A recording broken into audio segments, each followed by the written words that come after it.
এখানে শুধু ভোটের অধিকার নিশ্চিত করলেই চলবে না, একই সাথে ভোট প্রয়োগের অধিকারকে নিশ্চিত করতে হবে। অর্থাৎ আমি একজন ভোটার, আমার যেরকম ভোটের অধিকার থাকবে, ঠিক একইভাবে আমি যাতে আমার ভোটটি সঠিকভাবে নির্ভয়ে আমি দিতে পারি এবং আমি দেওয়ার মাধ্যমে আমি আমার প্রতিনিধিকে বাছাই করে আনতে পারি, সেই অধিকারটিকেও নিশ্চিত করতে হবে।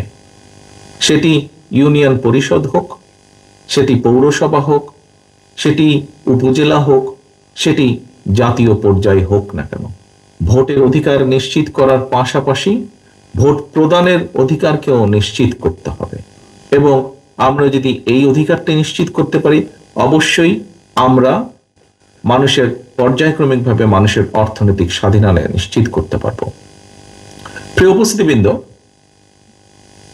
একজন রাজনৈতিক কর্মী হিসাবে আমি মনে করি মানুষের রাজনৈতিক অধিকার এবং মানুষের অর্থনৈতিক অধিকার যদি নিশ্চিত করা সম্ভব না হয়, তাহলে আমাদের স্বাধীনতা বলি, গণতন্ত্র বলি, সার্বভৌমত্ব বলি, যাই বলি না কেন, কোনটিকেই টিকিয়ে রাখা সম্ভব হবে না। আপনারা খেয়াল করে দেখবেন, যখন যখন এই দেশের উপরে স্বৈরাচার চেপে বসেছে, প্রতিটা সময়ই কিন্তু এই দেশের মানুষের রাজনৈতিক অধিকারকে খর্ব করে নেওয়া হয়েছিল এবং রাজনৈতিক অধিকারকে খর্ব করে নেওয়ার ফলে স্বৈরাচার যেরকম বসেছিল, একইভাবে দেশের স্বাধীনতা এবং সার্বভৌমত্বর উপরেও হুমকি চলে এসেছিল। কদিন আগের ঘটনাই আপনারা দেখেছেন। এখানে যারা অস্ত্রের জোরেই বলুন, পেশি শক্তির জোরেই বলুন, অন্য কারো আশীর্বাদেই বলুন, যারা বিগত 15 বছর ক্ষমতাকে ধরে রেখেছিল, সেই সময় মানুষের অধিকার ছিল না বলেও একই সাথে আমরা দেখেছি রাষ্ট্রের স্বাধীনতা এবং সার্বভৌমত্ব হুমকির সম্মুখীন হয়ে গিয়েছিল। বিভিন্নভাবে আমরা দেখেছি কিভাবে অন্য দেশের উপস্থিতি, বাংলাদেশের মানুষের অধিকারকে দাবিয়ে রেখে অন্য দেশের উপস্থিতি, অন্য দেশের নাগরিকদের উপস্থিতি এই দেশে আমরা দেখেছি কিভাবে তারা বাংলাদেশের মানুষের অধিকারকে দাবিয়ে রেখে, বাংলাদেশের মানুষের ন্যায্য অধিকারকে দাবিয়ে রেখে তারা তাদের স্বার্থ এখান থেকে উদ্ধার করে নিয়ে গিয়েছে। প্রিয় উপস্থিতিবৃন্দ, বাংলাদেশ জাতীয়তাবাদী দল বাংলাদেশের অন্যান্য সকল রাজনৈতিক গণতান্ত্রিকামী রাজনৈতিক দলগুলোকে সাথে নিয়ে 31 দফা আমরা জনগণের সামনে উপস্থাপন করেছি। আজ থেকে 2.5 বছর আগে আমরা উপস্থাপন করেছি।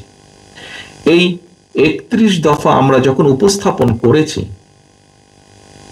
তখন সংস্কার প্রস্তাব, এই 31 দফা অ্যাকচুয়ালি সংস্কার প্রস্তাব, কতগুলো ব্যবস্থার কি কি উন্নতি করা উচিত হবে দেশকে বা রাষ্ট্রকে মেরামত করার জন্য, দেশ বা রাষ্ট্রকে সামনের দিকে এগিয়ে নেওয়ার জন্য, তারই এখানে বক্তব্য, সেই বক্তব্যগুলি এখানে তুলে ধরা হয়েছে। আমরা যখন বাংলাদেশ জাতীয়তাবাদী দল এবং আমাদের সাথে যে সকল রাজনৈতিক গণতান্ত্রিকামী রাজনৈতিক দলগুলো আন্দোলনে মাঠে ছিলেন, তাদের সাথে পরামর্শ ক্রমে আমরা যখন এই 31 দফা জনগণের সামনে উপস্থিত করেছি, তখন এর বাইরে অন্য কেউ কিন্তু কোনো সংস্কারের কথা তখন বলেনি। আমরা 2.5 বছর আগে আমরা বুঝতে পেরেছিলাম, 2.5 বছর আগে আমাদের দৃঢ় আত্মবিশ্বাস ছিল এই স্বৈরাচারের পতন হবে এবং স্বৈরাচারের পতন হবার পরে এই খুনি স্বৈরাচার যেভাবে দেশকে ধ্বংস করে দিয়ে গিয়েছে, দেশের প্রতিটি সেক্টরকে যেভাবে ধ্বংস করে দিয়ে গিয়েছে, প্রতিটি সেক্টরের মেরামত প্রয়োজন এবং মেরামত করতে হলে একটি পরিকল্পনা প্রয়োজন, একটি গাইডলাইন প্রয়োজন, পলিসি প্রয়োজন। সেটি আমরা জনগণের সামনে সেদিন উপস্থাপন করেছিলাম। প্রিয় উপস্থিতিবৃন্দ, এই যে আমরা 31 দফা দিয়েছিলাম, এই 31 দফার লক্ষ্য বা উদ্দেশ্য কি?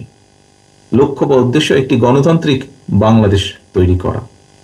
লক্ষ্য বা উদ্দেশ্য জনগণের রাজনৈতিক পাশাপাশি একই সাথে অর্থনৈতিক মুক্তি অর্জন করা। অর্থাৎ এখন যারা বৈষম্যহীন বাংলাদেশ গড়ার কথা বলছেন, এই কথাটি আমরা অনেক দিন আগেই বলেছিলাম, অনেক দিন আগেই মানুষের সামনে আমরা তুলে ধরেছিলাম। এই মুহূর্তে আমরা যেটি করছি, আমরা আমাদের 31 দফা নিয়ে বাংলাদেশের মানুষের ঘরে ঘরে যাওয়ার চেষ্টা করছি। আমরা মানুষকে বলার চেষ্টা করছি কি আমাদের সেই 31 দফা। 31 দফার মূল কথা একটি গণতান্ত্রিক বাংলাদেশ, যেই বাংলাদেশের প্রত্যাশা প্রত্যেকটি মানুষের, একটি বাংলাদেশ যেখানে মানুষের রাজনৈতিক অধিকার থাকবে, যেখানে মানুষের অর্থনৈতিক স্বাধীনতা থাকবে। কারণ একজন রাজনৈতিক কর্মী হিসাবে আমি দৃঢ়ভাবে বিশ্বাস করি, মানুষের অর্থনৈতিক স্বাধীনতা এবং রাজনৈতিক অধিকার যদি প্রতিষ্ঠিত করা না যায়, সবকিছুই নষ্ট হয়ে যাবে। এখানে বক্তারা আজকে যারা উপস্থিত আছেন অনেকে অনেক বক্তব্য দিয়েছেন, তাদের বক্তব্য থেকে একটি কথা কিন্তু খুব সহজে বেরিয়ে এসেছে। আজকে আমরা যখন খুব সাধারণ মানুষ বলতে যাদেরকে আমরা বুঝাই, তাদের কাছে গেলে কিন্তু একটি কথা বেরিয়ে আসে যে আমরা সবকিছুই বুঝেছি, কিন্তু আমাদের সমস্যার সমাধান কি হবে। যেই নিত্য প্রয়োজনীয় পণ্যের দাম প্রতিদিন যেভাবে উঠছে নামছে, সেটি মানুষের কষ্টের কারণ হয়ে গিয়েছে। মানুষের জানার ইচ্ছা যে কিভাবে এই সমস্যার সমাধান কতটুকু সম্ভব করা। আজকে যেভাবে সারা বাংলাদেশে যেভাবে দুর্ঘটনা ঘটে, বাসে গাড়িতে যেভাবে দুর্ঘটনা ঘটে, যে পরিমাণ মানুষ এগুলোতে নিহত হন, যে পরিমাণ মানুষ বিভিন্নভাবে শারীরিকভাবে ক্ষতিগ্রস্ত হন, এটি একটি অস্বাভাবিক ব্যাপার। এই সমস্যার সমাধানগুলো হওয়া প্রয়োজন, যা যে কোনো সাধারণ মানুষকে ইফেক্ট করে। কাজে আজকে বাংলাদেশের বহু মানুষ সঠিকভাবে চিকিৎসা সেবা থেকে বঞ্চিত হচ্ছেন। বাংলাদেশের মানুষের, সাধারণ মানুষ বলতে আমরা যাদেরকে বুঝি, তাদের জানার হক আছে, অধিকার আছে যে তাদের চিকিৎসার কি হবে, তার সন্তানদের, তার পরবর্তী বংশধরদের চিকিৎসার বিষয় কি হবে। আমরা আশেপাশের অনেক দেশের সাথেই যদি তুলনা করি, তাহলে আমাদের চিকিৎসা সেবার যে